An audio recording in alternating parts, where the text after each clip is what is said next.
Bienvenidos a este video en el que vamos a platicar acerca de una enfermedad endocrina, el hipopituitarismo. Tal vez nunca escuchaste hablar de este, pero hoy te voy a contar de qué se trata. Antes de proceder a entrar en materia, me voy a presentar. Soy Eric, estudiante de medicina de sexto semestre del Instituto Politécnico Nacional del Centro Interdisciplinario de Ciencias de la Salud, Unidad Milpalta. Una vez dicho esto, vamos a entrar en materia con el tema. Como les dije, el hipopituitarismo es el tema a tratar en este video y es una enfermedad endocrina, ¿ok? Entonces va a ser una alteración de tipo endocrina, pero ¿en dónde se va a dar? Vamos a tener que hablar para ello de fisiología normal, qué es lo que sucede normalmente en el cuerpo humano para que éste logre su hemostasis. Entonces, esta enfermedad se va a desarrollar en el eje hipotalámico hipofisiario.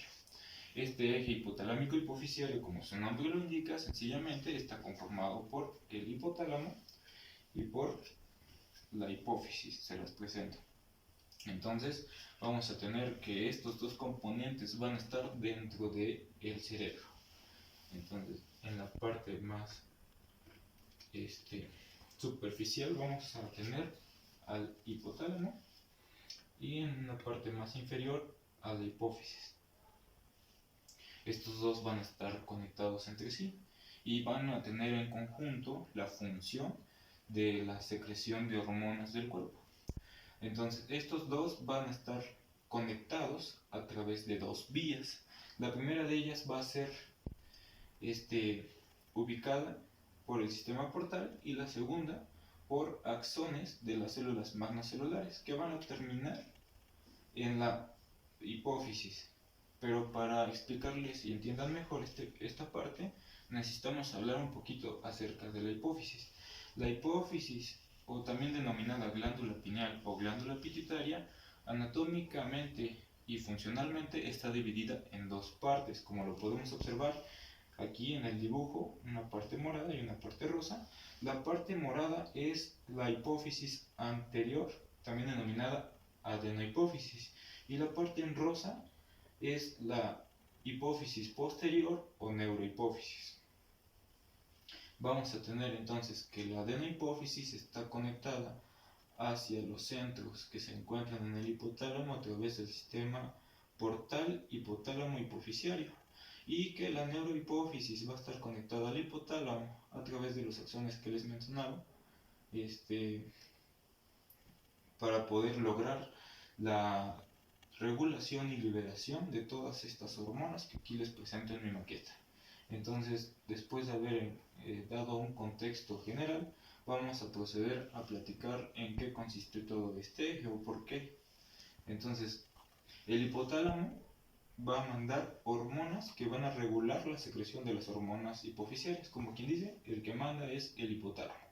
El hipotálamo tiene núcleos, entre ellos el núcleo supraóptico y el paraventricular, que van a liberar hormonas hipotalámicas, como hormona reguladora de gonadotropinas, que va a estimular la liberación de hormona luteinizante y folículo estimulante. Va también a liberar hormona reguladora de tirotropina, que va a inducir la liberación de la hipófisis a la tiroides de hormona TSH, que es hormona liberadora de hormonas tiroideas. Después vamos a tener la liberación de CRH, que es hormona reguladora de corticotropina, que vamos a tener aquí, que va a llegar el impulso a la hipófisis y se va a expresar en la liberación de adrenocorticotropina y también de hormona liberadora de melanocitos. Después vamos a tener que también, incluso aquí, va a haber una liberación de dopamina, y la dopamina tiene una acción inhibitoria en la prolactina. Vamos a tener la hormona reguladora de hormona de crecimiento. La hormona de crecimiento, GH, va a actuar en músculo, en hueso, principalmente, y en los órganos, produciendo las características físicas en la pubertad en el organismo tanto de hombres como de mujeres, y la somatostatina, o también denominada hormona inhibidora de hormona del crecimiento. Esto es más o menos a grandes rasgos lo que pasa. Ahora vamos a usar la maqueta para amplificar todo lo que les acabo de explicar. Entonces vamos a tener, si observan las mangueritas, es la conexión que les platicaba. De estas mangueritas del hipotálamo va a llegar un estímulo o una hormona reguladora. Todo su trayecto pasa y, por ejemplo, la que acabo de activar es la que llega hacia la adenohipófisis. La adenohipófisis en general tiene una producción de 1, 2, 3, 4 y 5. Entonces, al llegar el estímulo de cualquiera de estas hormonas que libera estas, puede liberar 5. Y dependiendo de cuál hormona sea, es al órgano blanco o diana, es decir, la finalidad de la hormona a donde tiene que actuar. Entonces vamos a simplificarlo. Aquí tenemos que llega el estímulo, le dice, ¿sabes qué? Por ejemplo, la GnRH, que es la hormona liberadora de gonadotropina, le manda la señal hacia la adenohipófisis. Entonces la adenohipófisis dice, ok, entonces voy a producir hormona luteinizante y folículo estimulante. Viene el estímulo y ya de aquí viaja la hormona, folículo estimulante, o si es la luteinizante, hacia sus organosionas, como les contaba. O en caso contrario de ser los otros núcleos del hipotálamo, como el supraóptico o el paraventricular, que tienen su destino en neurohipófisis, producen dos hormonas, no solamente la ADH o vasopresina, que actúa en riñón, y la oxitocina, que actúa en el útero. Entonces, por lo mismo, va a llegar la hormona reguladora desde el hipotálamo hacia la neurohipófisis, y dependiendo de cuál hormona sea, es el destino que va a tomar. Entonces llega el estímulo desde el hipotálamo hasta la neurohipófisis, desde los centros supraóptico y paraventricular, y te dicen, ¿sabes qué produce mi ADH? ¿O sabes qué produce mi oxitocina a la hipófisis? La hipófisis obedece, y ya cuando la produce, la hormona viaja desde la neurohipófisis, en caso de ser ADH o vasopresina, llega hasta los riñones, en donde ejerce su actividad.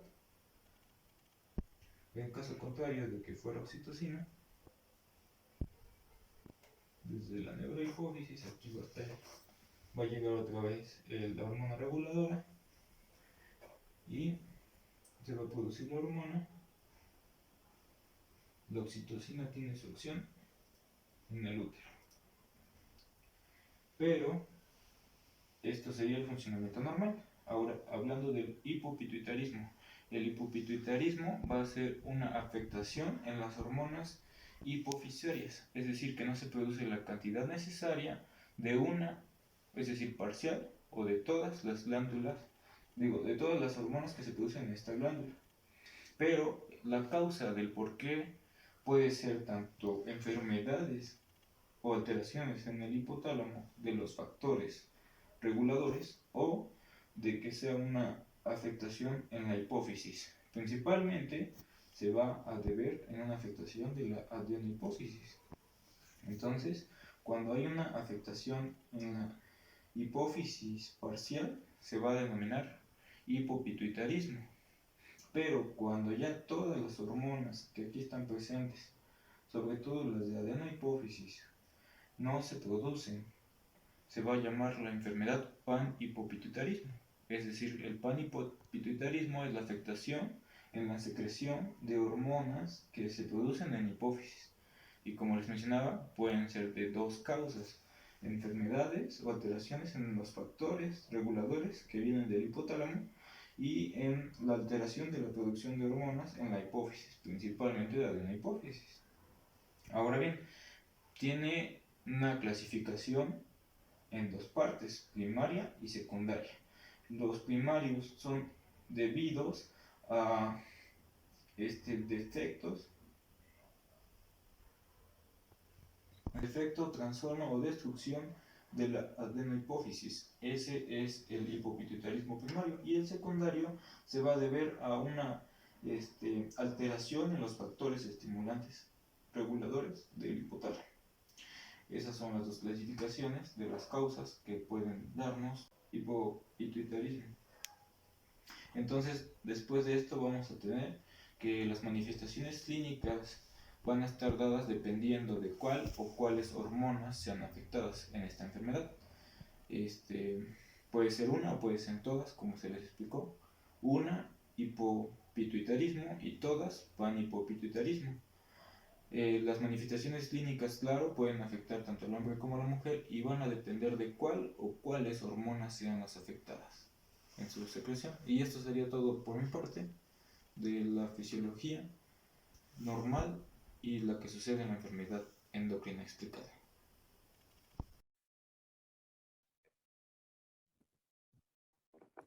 Muy bien, entonces vamos a hablar ahora con esta siguiente presentación de la enfermedad que se mencionó, es decir, del hipopituitarismo, ya que dimos un contexto general de qué pasa normalmente en el cuerpo y cuál es el eje involucrado y las partes involucradas, que es el hipotálamo y la hipófisis, en donde se presenta esta alteración que provoca ciertas manifestaciones. Podemos entonces partir de ello y comenzar a hablar de aspectos más relevantes y destacados de esta enfermedad.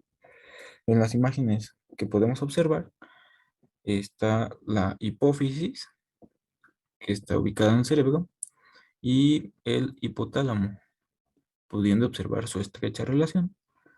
Es importante destacar que tanto el hipotálamo como la hipófisis son muy pequeños, pero que tienen una importancia muy grande en la regulación de la homeostasis, puesto que este eje hipotalámico hipofisiario, como se mencionó anteriormente, es aquel en el que se van a regular la secreción de hormonas. Entonces, ¿qué es el hipopituitarismo? Lo podemos definir como una insuficiencia hipofisiaria, que se va a deber a una menor actividad en la hipófisis, dando lugar a una carencia de una o de más hormonas hipofisiarias. Entonces, como ven, el que provoca este problema, esta enfermedad endocrina, en este eje va a ser la hipófisis. El que sí tiene un funcionamiento correcto es el hipotálamo, pero donde va a estar el error o dada la falla en este eje va a ser en la hipófisis, principalmente en la adenohipófisis. Pero, ¿qué es la adenohipófisis? Vamos a tener que, como les decía, la hipófisis también se le puede denominar glándula pituitaria o glándula pineal y que está muy relacionada con el hipotálamo. La hipófisis tiene dos componentes funcionales anatómicos, que es la adenohipófisis o lóbulo anterior y la neurohipófisis o lóbulo posterior. Y aquí los podemos apreciar en esta imagen. Muy bien.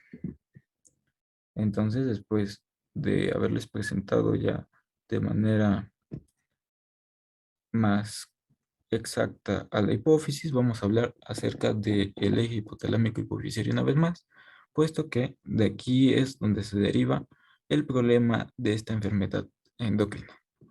Entonces vamos a tener que, como se les mencionó, va a haber dos vías de conexión entre el hipotálamo y la hipófisis, el cual del lóbulo anterior o adenohipófisis hacia el hipotálamo se van a estar comunicando o relacionando para la secreción de hormonas a través del sistema portal hipotalámico hipofisiario y que el hipotálamo con el lóbulo posterior o neurohipófisis va a estar conectado o relacionado a través de las axones de las células neurosecretoras o magnocelulares. Y pues ahí vemos que está el tallo hipofisiario. Apoyándonos con el esquema que se colocó, vamos a ver que entonces el hipotálamo va a liberar factores liberadores y la hipófisis va a liberar hormonas este, que van a ir a órganos o glándulas diana, que van a ser los órganos efectores. Entonces, este es el esquema general, en realidad, de cómo funciona el hipotálamo y la hipófisis.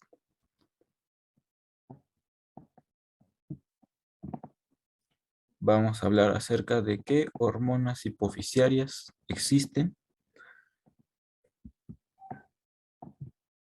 Entonces, aquí, como podemos observar, hay hormonas que se producen en la hipófisis anterior o adenohipófisis y hormonas que se producen en la hipófisis posterior o neurohipófisis.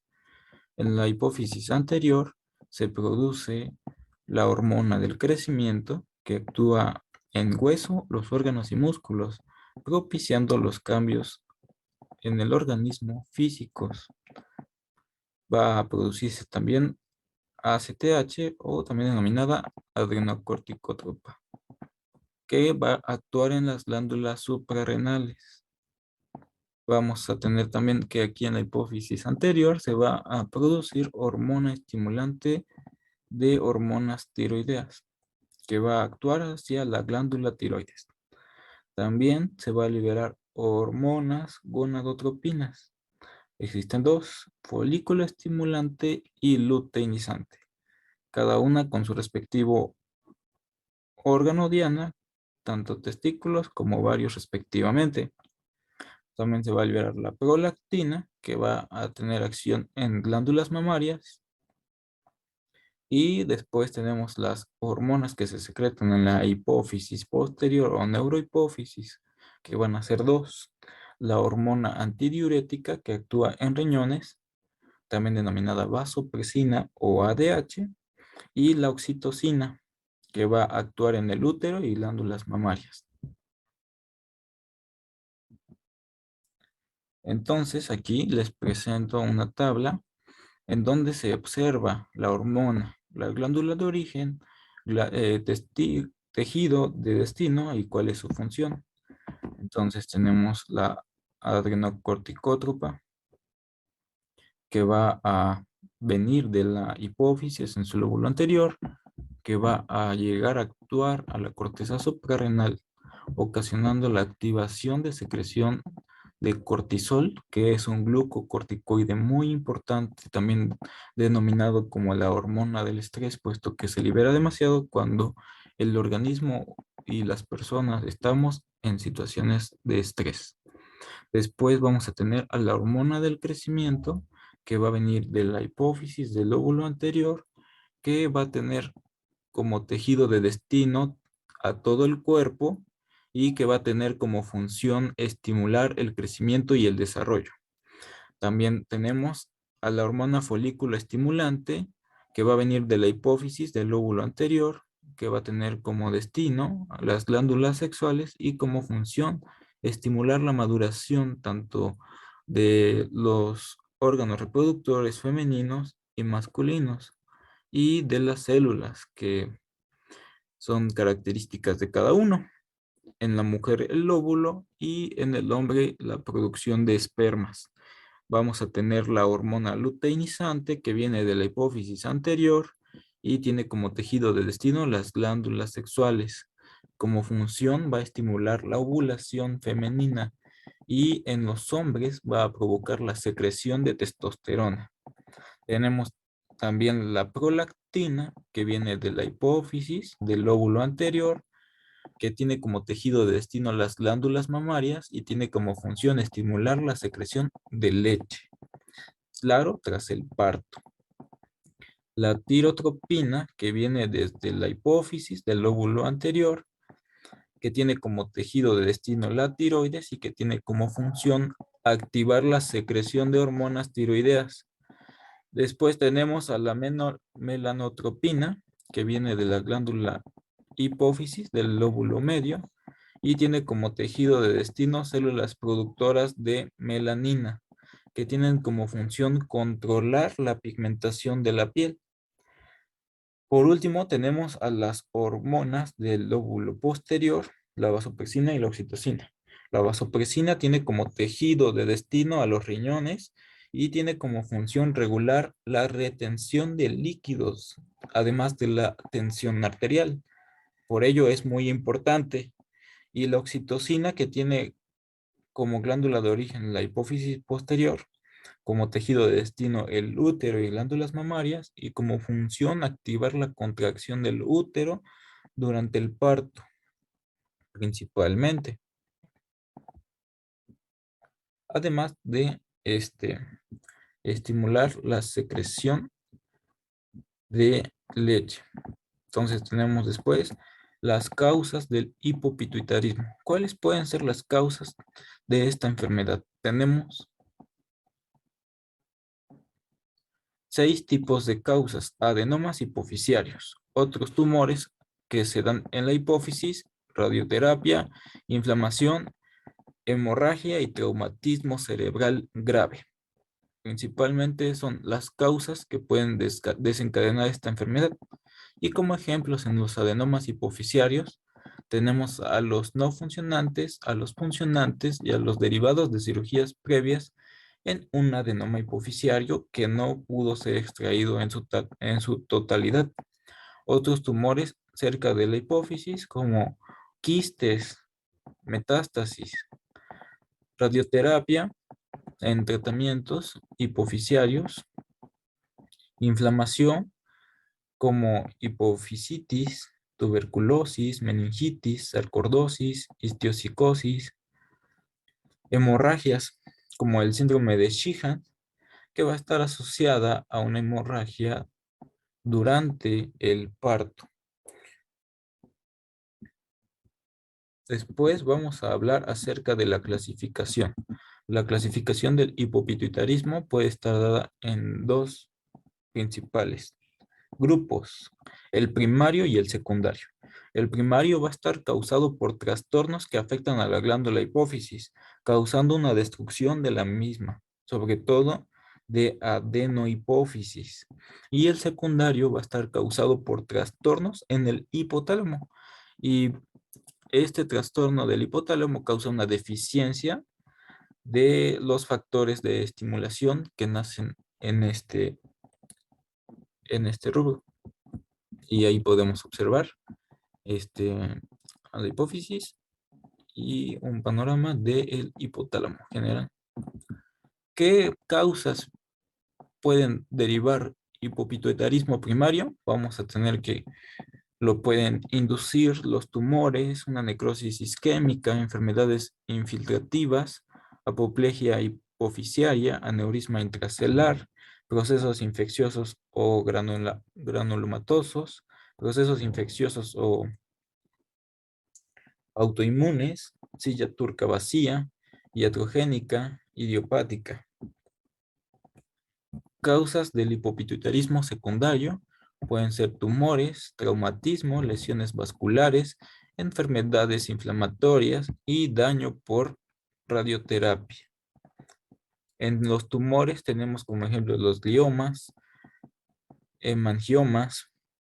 En las lesiones vasculares tenemos aneurismas, infartos, apoplejia hipoficiaria, y como enfermedades inflamatorias, encefalicitis, meningitis, sarcoidosis. El hipopituitarismo también tiene otra clasificación en terciario. Ya vimos el primario y el secundario. El primario también podemos decir que se origina en la glándula responsable de la producción hormonal, y el secundario, la glándula es normal, pero su función es la afectada. Y en el terciario tenemos que va a ser consecuencia de la disfunción del hipotálamo. Es decir, que va a haber una estimulación deficiente en la hipófisis. ¿Qué manifestaciones se van a dar cuando se presenta hipopituitarismo? Bueno, pues va a haber una falta de energía, una debilidad, anorexia, fatiga, deficiencia de la función sexual, amenorrea, atrofia de los genitales, pérdida de líbido, caída de vello púbico y axilar, intolerancia al frío y una palidez. Pero, como les decía, el hipopituitarismo puede ser de todas las hormonas hipofisiarias. Cuando es de todas, se denomina panhipopituitarismo. Sucede cuando afecta la producción de todas las hormonas de la hipófisis, como les mencioné, y las manifestaciones clínicas varían de acuerdo a las deficiencias hormonales específicas, pero es importante saber que se desarrolla tanto en hombres como en mujeres. ¿Cuál es el cuadro clínico de un panhipopituitarismo? Como les dije, se puede desarrollar en ambos sexos y en lo general va a ser que se presente una astenia, hipotensión, hipoglucemia, estreñimiento, una intolerancia a la lactosa, palidez, piel laxa, disminución del líbido, ausencia del vello axilar, talla baja en niños, galactorrea, control deficiente de temperatura e infertilidad. En las mujeres vamos a ver principalmente ciclos menstruales ausentes, osteoporosis, sequedad vaginal, pérdida o reducción en características femeninas. Y en los hombres va a haber un tamaño reducido de testículos, masa muscular reducida, producción reducida de esperma y ginecomastia. Pero ¿cuáles son los signos y síntomas del hipopituitarismo? Bueno, vamos a hablar de ellos. Estos van a depender de la causa, además también de las hormonas hipofisiarias que se encuentren deficientes o, en su caso contrario, ausentes. Entonces, como primer signo, vamos a tener que es más común que haya una deficiencia de la hormona del crecimiento. En segundo lugar, vamos a tener que va a haber una deficiencia aislada de gonadotropinas, identificándose también en ambos sexos. Si hay una deficiencia de gonadotropinas en los hombres, va a haber una concentración sérica disminuida de testosterona y se va a presentar esterilidad. En las mujeres van a experimentar amenorrea, van a tener una concentración baja sérica de estrógenos y también va a haber esterilidad. En tercer lugar, lo más frecuente va a ser una alteración en las hormonas tiroideas, de la estimulante de hormonas tiroideas y también de la adrenocorticótropa. Va a haber también en cuarto lugar, como más común, deficiencia de vasopresina. Aquí la deficiencia de vasopresina va a causar una diabetes insípida central, pero esto es poco frecuente. Como quinto lugar tenemos en más comunes a la deficiencia de la hormona luteinizante y en este rubro entraría también deficiencia de hormona folículo estimulante. Estas deficiencias en los niños van a retrasar la pubertad.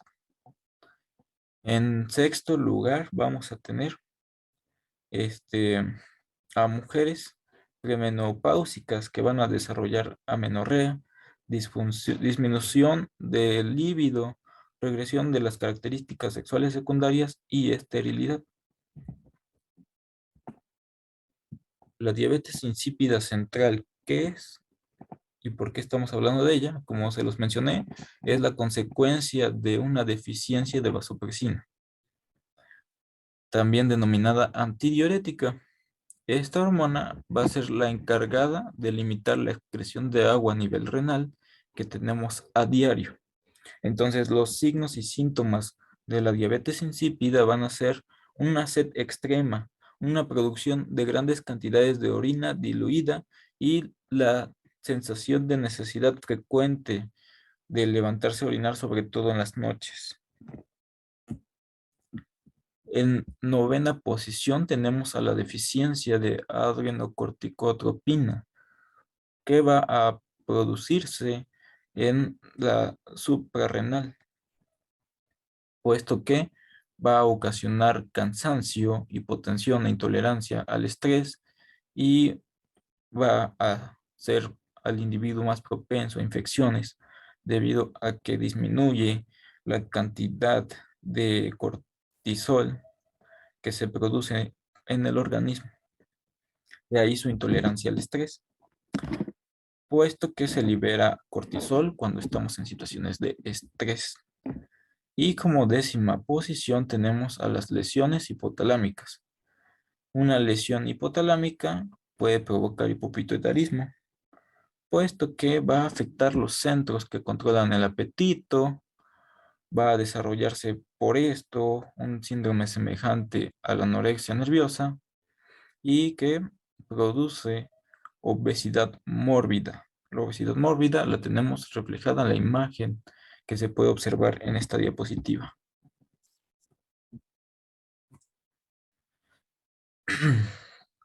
Entonces, tenemos también aquí que los hombres desarrollan disfunción eréctil, atrofia testicular, una reducción del líbido, una regresión de las características sexuales secundarias, una disminución de la espermatogénesis y una presente consecuente esterilidad.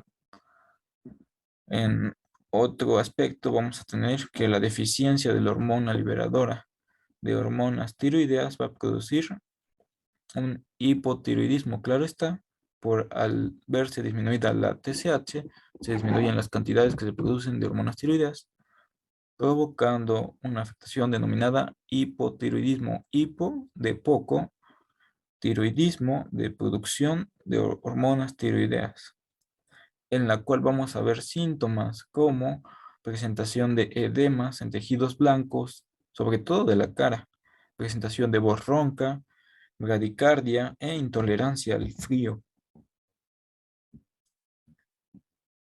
Vamos a ver que también puede haber infarto hipofisiario. Este va a ser el más complejo de los síntomas, puesto que va a estar causado por un infarto hemorrágico en la glándula hipofisiaria. Con mayor frecuencia es derivada de un tumor hipofisiario y los signos son agudos porque se presenta una cefalea intensa, una rigidez cervical, fiebre, defectos en el campo visual, parálisis del nervio oculomotor. El edema resultante puede comprimir al hipotálamo, generando así somnolencia y también induciendo el coma. ¿Cómo se realiza el diagnóstico de esta enfermedad? Nos vamos a basar principalmente en la clínica, es decir, en los síntomas. Vamos a pedir análisis de sangre. En ocasiones también podemos apoyarnos del estudio general de orina, de una resonancia magnética o de una tomografía computarizada. Vamos a poder estudiar esto a través de un perfil tiroideo, en donde vamos a ver el déficit de la hormona liberadora de hormonas hipofisiarias, tiroideas. Vamos a poder también medir la prolactina, la hormona luteinizante y folículo estimulante, para poder saber si hay una disminución o una carencia total de estas hormonas hipofisiarias, para poder diagnosticar así hipopituitarismo, niveles de hormonas en los órganos dianas, por ejemplo, la T4 libre, la testosterona en hombres, el estradiol en mujeres y niveles de cortisol. Son las más comunes que se realizan para poder ver anormalidades en el eje hipotalámico hipofisiario. Una vez que se diagnostica el hipopituitarismo, ¿cómo vamos a tratarlo? Bueno, lo que se debe de hacer es que se va a buscar una sustitución de las hormonas que se encuentran deficientes o carentes. Y por lo regular vamos a ir sustituyendo a ya sea hormonas hipofisiarias o hormonas producidas por los órganos diana. Por ejemplo, cuando hay una carencia de las hormonas estimulantes de la tiroide, tirotropina, se va a administrar hormona tiroidea. Cuando hay un déficit de la hormona adrenocorticotrófica, ACTH, se va a administrar hormonas corticosuprarrenales. Y cuando la que se encuentra en déficit es la luteinizante o folículo estimulante, pues se recurre a la administración de estrógenos, progesterona y testosterona respectivamente. También debemos de considerar que la única hormona hipofisiaria que puede administrarse es la hormona del crecimiento. Las demás serían hormonas del órgano diana.